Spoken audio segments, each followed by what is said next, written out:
se suicidam, por exemplo, com armas de fogo na cabeça, que voltariam com sequelas mentais, né?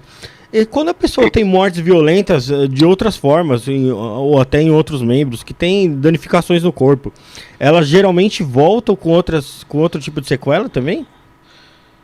Não, porque neste caso não há culpa. Não, mas e se, vamos supor, ela se joga num prédio? Não, assim, Mas de forma violenta. isso aí é suicídio.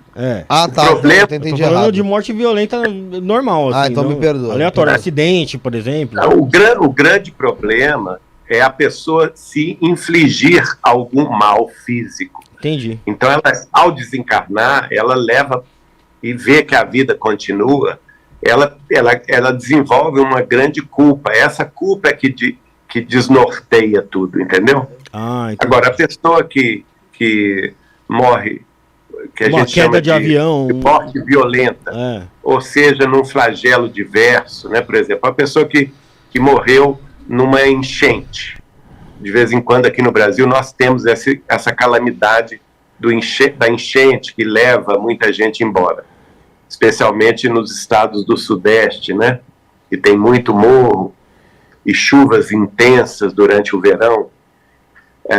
Ou então, vamos supor que a pessoa esteja numa cidade aí colombiana ou do México, e que no caso do México é muito comum terremoto, né? Ou então a explosão de vulcões, como no caso também dos países da Ásia, que tem muitos vulcões. A Indonésia, por exemplo, toda semana tem um vulcão explodindo e a pessoa desencarna de forma violenta. E isso faz parte da programação espiritual de resgate daquela pessoa. Sim. Né? Algum de vocês aí, eu acho que foi o Rafael, citou o incêndio da Boate Kiss, não é? Não, fui eu. Foi você? Fui eu. Então, é um caso extraordinário.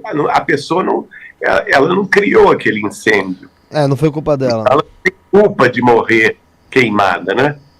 Mas algumas mensagens que vieram mostraram, desculpe aqui que eu tô...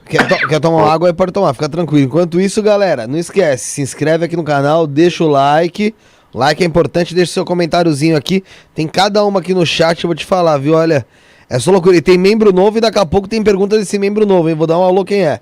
Vai lá, pode completar, Geraldo. Então essa pessoa desencarna liberada da culpa de outras vidas, porque ela reconhece que ela cumpriu o programa de resgate. Entende? Entendi. Ela se torna, inclusive muitos desses mortos na Boate Kiss escreveram através de diversos médios, dizendo que nada sofreram, que eles chegaram no mundo espiritual liberados, felizes, por terem cumprido o karma.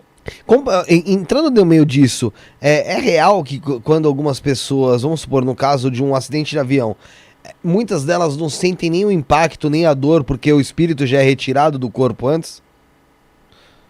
Não é real.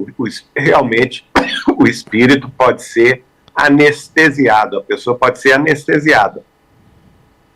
Certo. Pelos amigos espirituais para não sentir dor. Sim.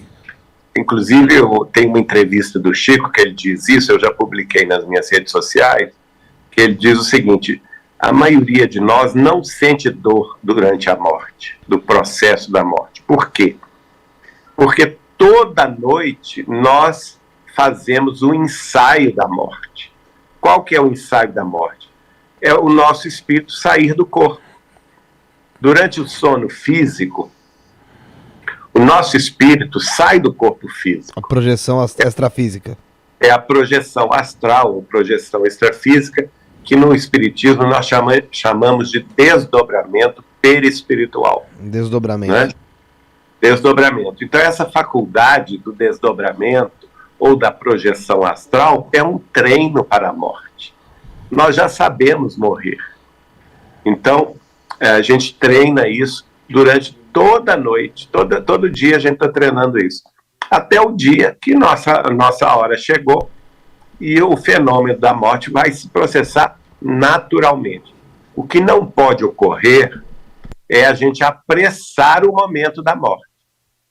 Porque aí nós estamos atentando contra a lei natural. E a lei natural é a expressão da lei divina em nossos caminhos. Todos nós reencarnamos aqui, é como se a gente recebesse aqui, olha aqui, um copo cheio de água, né? Vocês estão vendo aí um copo cheio d'água. No caso da encarnação, o copo é o corpo, e a água é a energia que nós vamos gastar em 90 anos. E a gente vai gastando essa energia aos poucos.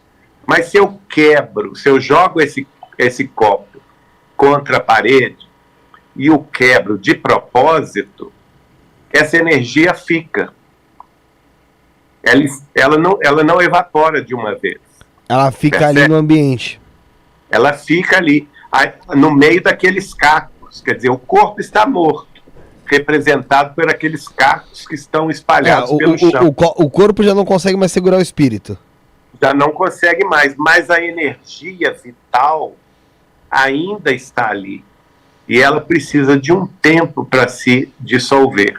Por isso que o suicida sofre muito. Porque ele passa pelo processo de decomposição do corpo, ele sofre o processo da decomposição do corpo.